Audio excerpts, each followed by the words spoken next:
हरिओम. ज्ञानेश्वरी अध्याय 18 ओवी 176 ते 185. म्हणोनी फळी लागू सांडोनी देह संगू, कर्मे करावी ह्या चांगू निरोपू माझा.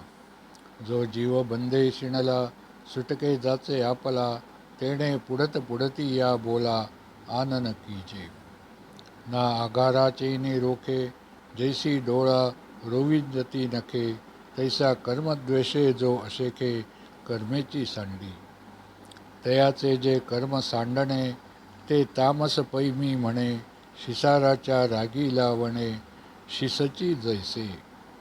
हागा मार्गू दुवाडू होये तरी निस्तारितील पाये, की तोची खांडणे आहे मार्गापराधे. भुकेलिया पुढे अन्न हो का भल तैसे ऊन, तरी बुद्धी न घेता लंघना भाणे पामरा हालया. तैसा कर्माचा बाधू कर्मे निस्तरजी करिते निवर्मे, हे तामसू नेणे भ्रमे माझविला. की स्वभावे आले विभागा ते कर्मची ओसंडी पैगा, परी जणे आतळा त्यागा तामसा तया.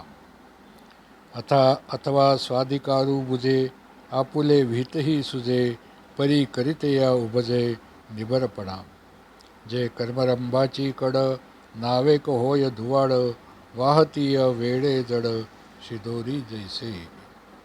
हरिओम. अर्थ. म्हणून फलाची इच्छा सोडून व देहाचा अहंकार टाकून कर्मे करावीत, हा माझा सर्वांना चांगला निरोप आहे. जो जीव संसार बंधने क्षीण पावला व जो आपल्या मुक्ततेविषयी खटपट करीत आहे, त्याने या सांगितलेल्या गोष्टींशिवाय दुसरे काही करू नये असे मी वारंवार सांगणे आहे. अथवा अंधारात दिसत नाही म्हणून त्या रागाने आपल्याच डोळ्यात जशी नखे खुपसावीत, त्याप्रमाणे कर्माच्या द्वेषाने जो सर्व कर्मे टाकतो, त्याचे जे हे कर्म टाकण्याचे कृत्य ते तामस आहे असे मी म्हणतो. अर्धशेषीच्या रागाने जसे डोकेच तोडावे तसे हे करणे आहे. अरे अर्जुना, रस्ता अवघड असला तरी तो रस्ता पाय चालून संपवतील. ते सोडून रस्त्याच्या अपराधावर रागावून ते पायच तोडावेत काय? भुकेलेल्या मनुष्याच्या पुढे आलेले अन्न वाटेल तितके जरी ऊन असले तरी बुद्धीने ते टाकले तर उपवास होईल असा लंघनाचा विचार न करता जसे ते ताट त्याने लाथेने उडवावे, त्याप्रमाणे भ्रमाने मस्त झालेला तामसी मनुष्य कर्माचे बंधन कर्म करण्याच्या हतवटीने कर्मे करून कर्मानेच नाहीसे करावे हे जाणत नाही, तर उलट वर्णाश्रमधर्माप्रमाणे वाट्याला आलेले जे कर्म ते कर्मच टाकतो. परंतु अशा त्या तामस त्यागाचा तू चुकूनही विटाळ होऊ देऊ नकोस.